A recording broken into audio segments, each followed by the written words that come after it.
आ रही है बोल। शदाब, 5 मैचों के बाद पहली शिकस्त और लाहौर कलंदर ने ओवरऑल जो है वो आपको बैटिंग भी नहीं आज जिस तरह आती थी उस तरह कोलैप्स होती रही है। आज आपकी इंडिविजुअल परफॉर्मेंसेस भी पाकिस्तान सुपर लीग में बड़ी अच्छी जा रही हैं। क्या ओवरऑल कैसा देखते हैं लाहौर का अब जो लेग शुरू हुआ है उसमें इस्लामाबाद को मुश्किलात होंगी या इससे निकल कर आगे जो है वो फ़ायदा होगा? देखिए, अभी तो पहला मैच है तो कुछ ऐसा कह नहीं सकते कि मुश्किलात होंगी।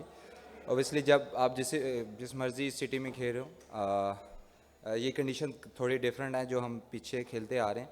लेकिन ओबियसली हमें जल्दी असेस करना पड़ेगा और अडॉप्ट करके अच्छी क्रिकेट खेलनी पड़ेगी। मुझे लगता है कि आप आज अगर स्टार्ट से मैच देखा जाए तो फील्डिंग से हमारे लेफ्ट से स्टार्ट हुए हैं और मुझे लगता है कि कुछ क्रिकेट में आपके ऐसा दिन आता है कि जो बैड डे होता है, तो मुझे लगता है कि एज ए टीम हमें जितना जल्दी ये भूलना पड़ेगा और कोशिश करेंगे कि जब नेक्स्ट मैच में है तो जो ये मिस्टेक्स हुई हैं ये दोबारा नहीं होनी चाहिए। शकील। शादाब भाई, लाहौर की कंडीशन लगता है आप लोगों को सपोर्ट नहीं कर रही। 2022 के बाद लाहौर आप लोगों के पे हावी आ रही है अपने होम कंडीशन के ऊपर। क्या आप कंडीशन को ही दोषी ठहराएंगे? आप समझते हैं कि आज आप लोगों से गलती हुई या क्राउड का भी प्रेशर था क्योंकि आज कलंदर्स को ज़्यादा सपोर्ट मिल रही थी? नहीं, कंडीशन तो दोनों टीमों के लिए सेम थी। एज ए टीम हम अच्छा नहीं खेले। कंडीशन का तो इसमें ओबियसली कंडीशन देखी जाए तो मुझे लगता है वो ज़्यादा मुश्किल कंडीशन में खेले हैं, तो उनको भी क्रेडिट जाता है। और अगर हम अपनी टीम की बात करें तो ओबियसली हमारे से बहुत ज़्यादा मुझे लगता है एज ए कैप्टन हमने फील्डिंग में जो लैप्सेस किए हैं, अगर आप कैचेस ड्रॉप करोगे और जब बैट्समैन सेट होके डेथ ओवर्स में जाता है तो आप काफ़ी मुश्किल होता है बॉलर के लिए। तो फील्डिंग में जो लैप्सेस हुए हैं, होपफुली वो दोबारा ऐसी चीज़ें अगले मैचेस में ना नजर आएँ। उस्मान। शादाब, आज के मैच में हमने देखा कि 5 चेंजेस आपने किए थे टीम के अंदर। इसकी एक तो वजह बताइएगा कि क्यों था, और लंबा गैप आप लोगों को मिला था, शायद इस वजह से तो कहीं मैच प्रैक्टिस से कहीं दूर तो नहीं हो गए कि जिसकी वजह से एकदम से हार गए मैच? देखिए, 5 जो चेंजेस हैं आपने देखा होगा कि थ्रू आउट द टूर्नामेंट हम चीज़ें अपनी जो प्लेइंग 11 में 3 से 4 चेंजेस ला रहे हैं। और ये भी क्योंकि अगले जो हमारे 2 मैचेस हैं वो बैक टू बैक मैचेस हैं और स्पेशली वेदर आपको नज़र आ रहा है कि थोड़ा ज़्यादा गर्मी की साइड पे है, तो हम कोशिश कर रहे हैं कि जब हम लेटर स्टेज पे जाएं तो हमारे एक तो बेस्ट 11 जो हमारी जो हमने दिमाग में रखी हुई है ओबियसली वो फॉर्म में भी होनी चाहिए। उनको उतनी मैच प्रैक्टिस मिलनी चाहिए, क्योंकि अभी आपने देखा होगा कि आज बहुत सारे ऐसे प्लेयर थे जिनकी पहली दफ़ा बैटिंग आई है पीएसएल में, तो ओबियसली हम चाह रहे थे कि उनको भी प्रमोट किया जाए और उनको बैटिंग दी जाए, क्योंकि जब हम प्रेशर सिचुएशन में आएंगे तो आपके जितने भी प्लेयर्स हैं वो इन्फॉर्म होने चाहिए।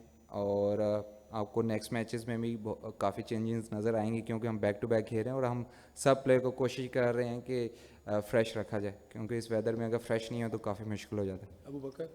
अस्सलाम वालेकुम। शादाब, अबू बकर तारड फ्रॉम क्रिकविक। शादाब, इस दफ़ा पीएसएल में हाई स्कोरिंग गेम्स तो हो रही हैं लेकिन उस तरह से क्लोज गेम्स नहीं हो रही कि अगर एक इनिंग्स में 200 हो गया तो 200 चेज भी हो जाए, और इसकी वजह क्या समझते हैं? और दूसरा, आपके बैटिंग ऑर्डर में थोड़ा शिफ्ट नज़र आ रहा है इस सीज़न में, तो उसकी क्या रीज़न है?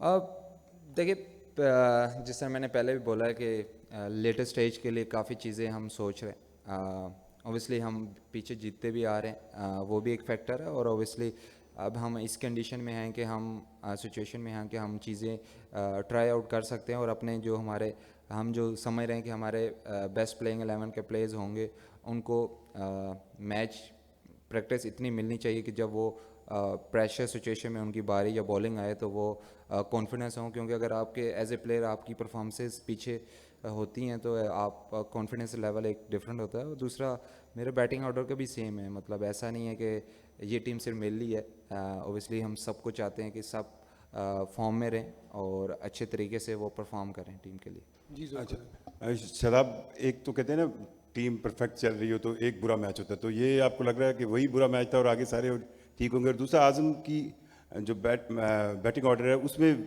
अभी आप एक्सपेरिमेंट कर रहे हैं वेरिएशन सेंस में? देखिए, हम ड्राफ्ट के टाइम जब ड्राफ्ट ख़त्म होता है तो एक वीक बाद हम सब प्लेयर्स को अपने अपने रोल दे देते हैं, और आज़म का भी रोल उसको पता था कि वो बीच में ट्राई आउट होगा एज ए ओपनर भी, और मोस्ट प्रॉब्ली उसका यही नंबर है जो मिडिल ऑर्डर से वो हमेशा से खेलता आ रहा है। दूसरा आपका कौन सा सवाल था? बुरा मैच। देखो, ये तो मैं कुछ नहीं कह सकता, हम कोशिश कर सकते हैं होपफुली ऐसे मैचेस दोबारा ना हो हमारे लिए, लेकिन जिस तरह वैसे आपको मैं सवाल एक भूल भी गया था कि क्लोज मैचेस नहीं हो रहे, हम खुद चाह रहे हैं कि क्लोज मैचेस हों, क्योंकि जितने ज़्यादा क्लोज मैचेस होंगे एक तो फैंस को मज़ा आएगा, और हम खुद भी जब टीवी पे देख रहे होते हैं तो हम चाहते हैं कि क्लोज मैचेस होने चाहिए। जी लास्ट क्वेश्चन। शदाब, बॉलिंग में तो काफ़ी जो है वो ख़राब बॉलिंग नज़र आई, फील्डिंग भी काफ़ी लैप्सेस नज़र आए। बैटिंग के वाले से बताइए, जो आपकी ऑल अटैक जाने की पॉलिसी है आपकी टीम की, वो कहीं आज बैकफायर तो नहीं की? क्योंकि जिस हमने देखा है साहबजादा, फरहान, सलमान अली आगा, तो ये 2-3 प्लेयर्स का गेम अवेयरनेस का कहीं इशू तो नहीं है कि गेम अवेयरनेस के हिसाब से बैटिंग आपकी लैप्स की है? देखिए, हम ज़्यादा जजमेंटल तो है नहीं, एक आधे फेलियर या 2-3 फेलियर या एक आधे टूर्नामेंट से हम किसी को जज करने वाले तो हैं नहीं। ऑब्वियसली जिस तरह हम पहले खेलते आ रहे हैं हम उसी तरह खेल रहे हैं, और इसमें ऐसा नहीं है कि इसमें फेलियर नहीं होंगे, इसमें शायद अगले मैचेस में भी फेलियर हों, ऐसा हो सकता है, लेकिन हम उसके लिए रेडी हैं कि हम उस चीज़ को बैक करेंगे, क्योंकि अगर आप जो चीज़ अचीव करना चाहते हैं उसमें फेलियर ज़्यादा होते हैं, और क्रिकेट में अगर आप या किसी भी फील्ड में आप जो चीज़ भी अचीव करना चाहते हैं तो उसमें फेलियर होते हैं, और फेलियर को अगर आप एक्सेप्ट नहीं करते तो आप डिफरेंट डायरेक्शन में चले जाते हैं, और अगर आप डिफरेंट डायरेक्शन में जा रहे हैं तो इसका मतलब आप टाइम वेस्ट कर रहे हैं। अगर आपने एक चीज़ पे 6 महीने लगाए हैं, अगर आपको वो रिज़ल्ट नहीं दे रही तो आप 6 महीने बाद दोबारा कोई नई चीज़ शुरू कर देते हैं, अगर वो भी नहीं देते तो फिर दोबारा नई चीज़, तो मतलब आप एक पूरा साल ज़ाया कर रहे हैं। तो जिस चीज़ को भी हम चूज़ करते हैं हम कोशिश करते हैं कि उस चीज़ को लंबे अरसे के लिए रखा जाए, उसमें फेलियर होंगे लेकिन उसको हम बैक करते रहेंगे। Thank you.